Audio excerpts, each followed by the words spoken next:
حضرت سیدنا علی رضی اللہ تعالی عنہ کے دور کا ایک واقعہ ہے۔ آپ کے دور میں ایک نوجوان روتا ہوا، چیختا ہوا، چلاتا ہوا، خون کے آنسو بہاتا ہوا حضرت علی رضی اللہ تعالی عنہ کی عدالت میں پیش ہوا۔ حضرت علی رضی اللہ تعالی عنہ نے جب اس کے چہرے پر پریشانیوں کے آثار دیکھے، مصیبتوں کے گھبراہٹ کے آثار دیکھے، تو آپ نے پوچھا، اے نوجوان، آخر کس چیز نے آپ کو اتنا رلا دیا؟ کس چیز نے آپ کو اتنا تڑپا دیا؟ اب اس نوجوان نے کچھ اس طرح اپنی فریاد پیش کی۔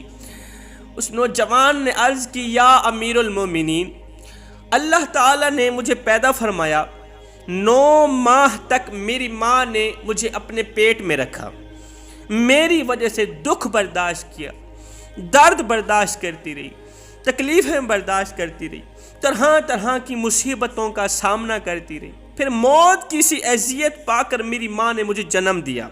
میں ماں کے شکم سے ماں کی گود میں آیا، 2 سال مجھے دودھ پلاتی رہی، اپنی رگوں سے خون نکالتی رہی، میری رگوں میں ڈالتی رہی، اپنے منہ سے نوالا نکالتی رہی، میرے منہ میں ڈالتی رہی، یہاں تک کہ وقت گزرتا گیا، خود کمزور ہوتی گئی، مجھے طاقتور بناتی گئی، میں بڑا ہوتا گیا۔ میرا ایک خواب تھا، سپنا تھا، میری خواہش تھی کہ جب میں بڑا بن جاؤں گا تو ماں کی خدمت کروں گا، جس طرح آج ماں میری فکر کرتی ہے۔ جب میری ماں بوڑھی بن جائے گی تو میں ماں کی فکر کروں، جس طرح آج ماں میری خدمت کر رہی ہے۔ جب میں بڑا بن جاؤں گا تو میں ماں کی خدمت کروں گا۔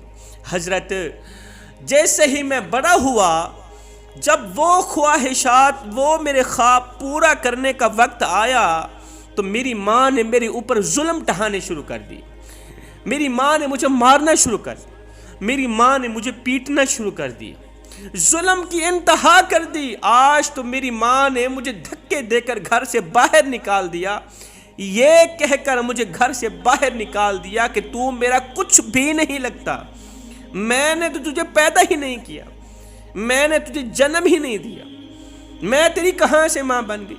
وہ ماں بننے سے انکار کر بیٹھی ہے، وہ کہتی ہے تو میرا کچھ بھی نہیں لگتا، میں تو ابھی کنواری ہوں، میں نے تو شادی بھی نہیں کی، تو مجھے ذلیل کرنے کی کوشش کر رہا ہے، آج کے بعد تو نے مجھے ماں نہیں کہنا۔ مجھے ماں کہنے سے اس نے انکار کر دیا۔ حضرت علی رضی اللہ تعالی عنہ نے اس کی رودات سنی، اس کی فریاد سنی۔ حضرت علی نے پوچھا کہ تیری ماں کہاں رہتی؟ اس نے کہا، فلاں علاقے کے فلاں گاؤں کے قریب ہی ایک چھوٹا سا گھر ہے، وہاں پر میری ماں رہتی۔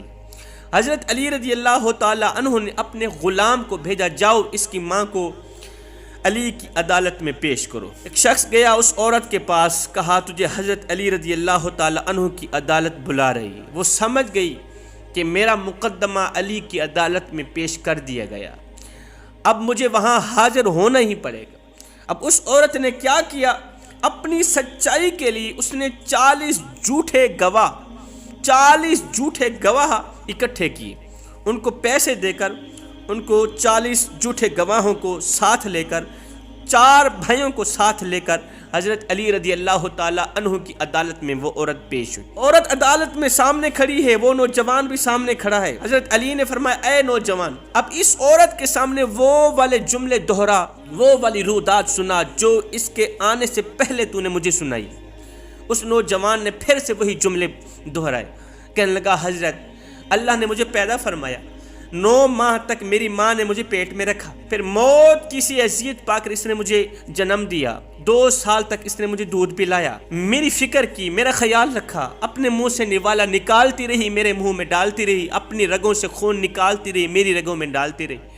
اب جب میں بڑا ہو گیا، اس نے مجھ پر ظلم ڈھانے شروع کر دی، مجھے مارتی رہی، پیٹتی رہی، آج تو حد کر دی، اس نے یہ کہتے ہوئے مجھے گھر سے باہر نکال دیا کہ تو میرا کچھ بھی نہیں لگتا، اور میں تو کنواری ہوں، میں تو شادی شدہ بھی نہیں ہوں، خدا کی قسم یہ میری ماں ہے۔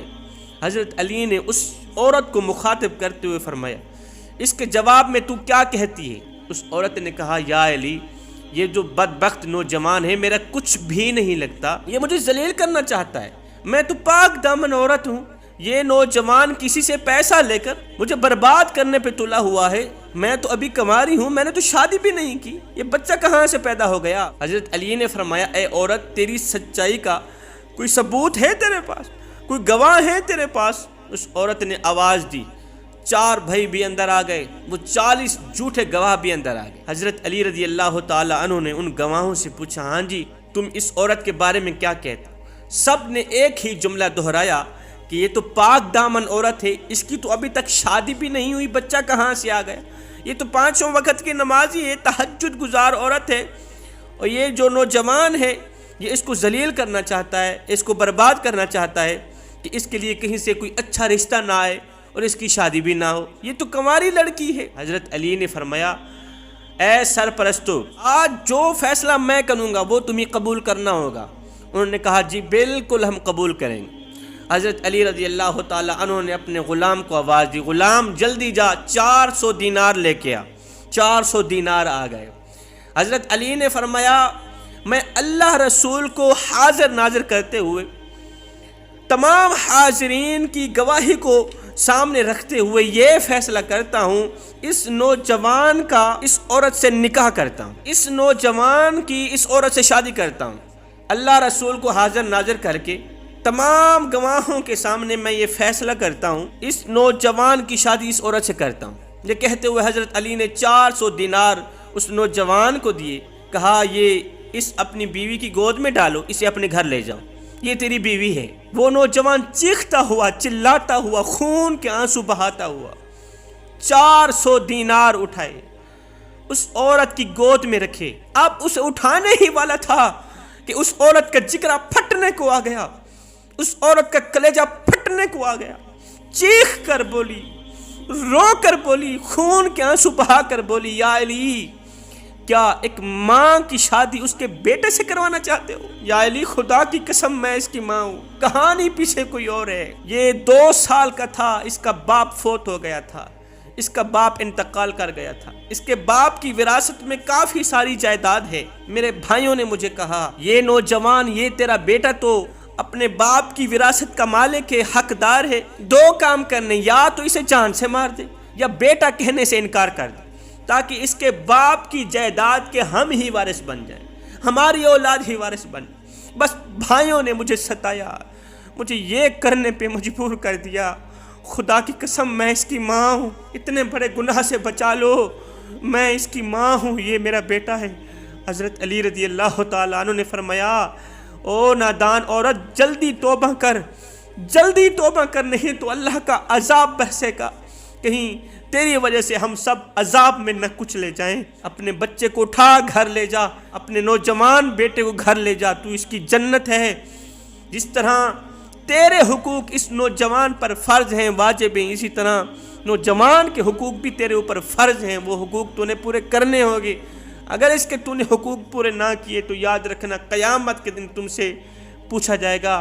اللہ کو ناراض نہ کر، اللہ کو راضی کرنے کی کوشش کر۔ حضرت علی نے فرمایا ابھی اور اسی وقت عدالت میں کھڑا ہر ایک شخص، وہ 4 سرپرست بھائی بھی، 40 جھوٹے گواہ بھی ابھی اور اسی وقت توبہ کریں گے، نہیں تو تمام کا سر تن سے جدا کر دوں گا۔ تمام لوگوں نے توبہ کی۔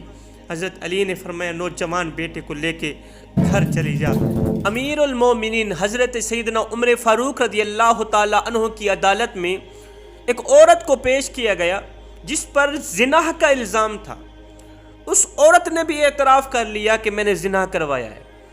حضرت عمر فاروق رضی اللہ تعالی عنہ کی عدالت نے یہ حکم دیا کہ اس عورت کو رجم کر دیا جائے، اس عورت کو ختم کر دیا جائے۔ اب لوگ اسے رجم کرنے ہی والے تھے۔ عدالت میں حضرت علی رضی اللہ تعالی عنہ بھی موجود ہیں۔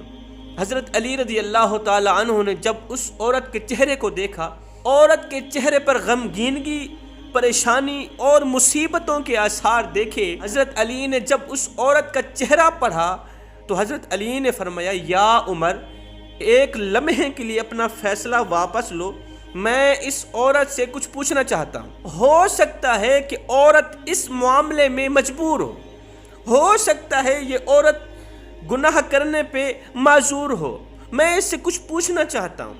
حضرت عمر فاروق رضی اللہ تعالی عنہ کے حکم پر حضرت علی رضی اللہ تعالی عنہ نے اس عورت سے پوچھا اے عورت، مجھے اتنا بتا دے کہ آخر کس چیز نے تجھے گناہ کرنے پر آمادہ کیا، کس چیز نے تجھے گناہ کرنے پہ مجبور کیا، زنا کرنے پہ مجبور کیا۔ اب اس عورت نے کچھ اس طرح اپنی رودات سنائی، کہنے لگی یا امیر المومنین، ہم کہیں لمبے سفر کو جا رہے تھے، صحرا کے راستے سے ہمارا گزر ہوا، میرے پاس پانی ختم ہو گیا۔ جب پانی ختم ہوا، جب مجھے پیاس لگنے لگی، میرا پیٹ پانی مانگنے لگا، خشک حلق پانی مانگنے لگا۔ آپ کو پتہ ہے گرمیوں کا موسم ہے، کڑکتی دھوپ تھی، جب پیاس نے مجھے ستایا، میرے پاس پینے کے لیے پانی نہیں تھا، تو ساتھ میں ایک شخص تھا، میں نے کہا خدا کے لیے مجھے پانی دے دو۔ اس نے کہا میرے پاس پانی تو نہیں ہے، البتہ میری اونٹنی کے تھنوں میں دودھ ہے۔ اس شخص نے کہا اگر اپنی پیاس بجھانی ہے تو پہلے میری پیاس بجھانی پڑے گی۔ اس شخص کو شیطان نے گرفتار کر رکھا تھا، اپنی گرفت میں لے رکھا تھا۔ 3 بار میں نے انکار کیا، 3 بار انکار کرنے کے بعد میں نے یہ فیصلہ کیا کہ ٹھیک ہے، مجھے موت منظور ہے، میں مر جاؤں، میں مرنا گوارا کر لوں گی، لیکن زنا نہیں کرواتی، اس کی خواہش پوری نہیں کراتی۔ شیطان نے اس کی آنکھ پر پٹی باندھ دی، وہ شخص زبردستی گناہ کرنے پہ آمادہ ہو گیا، تل گیا، تیار ہو گیا۔ جب میں نے دیکھا یہ گناہ تو کرے گا ہی کرے گا، یہ زنا تو کرے گا ہی کرے گا، اس نے میری عزت تو لوٹنی ہی لوٹنی ہے، بہتر نہیں ہے کہ پہلے میں اپنی پیاس بجھا لیتی ہوں، باقی نہیں موت سے تو بچ جاؤں۔ بس اس وجہ سے پیاس نے مجھے یہ گناہ کرنے پہ مجبور کیا۔ یہ سن کر حضرت سیدنا علی المرتضیٰ شیر خدا کرم اللہ وجہ الکریم نے فرمایا یا امیر المومنین، اللہ تعالیٰ قرآن مجید کے اندر ارشاد فرماتا ہے جو شخص مجبوری کی حالت میں کوئی ایسی چیز کھا لے کہ دین کے معاملے میں اس کے لیے وہ چیز نقصان دہ ہو، کوئی ایسی چیز کھا لے کہ دین کے معاملے خواہ اس کے لیے وہ نقصان دہ چیز کیوں نہ ہو، مجبوری میں آ کر ضرورت کی حد سے تجاوز کرے تو اس پر کوئی گناہ نہیں، بے شک اللہ معاف کرنے والا اور رحم کرنے والا ہے۔ اس کے بعد حضرت سیدنا علی نے حضرت سیدنا عمر فاروق رضی اللہ تعالی عنہ کو مشورہ دیا کہ عورت مجبور تھی، عورت کو پیاس نے ستایا ہوا تھا، عورت نے خود گناہ نہیں کیا، عورت کی پیاس نے گناہ کروایا، عورت نے خود زنا نہیں کیا، عورت کی پیاس نے، عورت کی مجبوری نے اسے گناہ کرنے پر تیار کیا ہے۔ لہٰذا میرا مشورہ یہی ہوگا، اللہ بھی اسی فیصلے پہ راضی ہوگا کہ اس عورت کو چھوڑ دیا جائے۔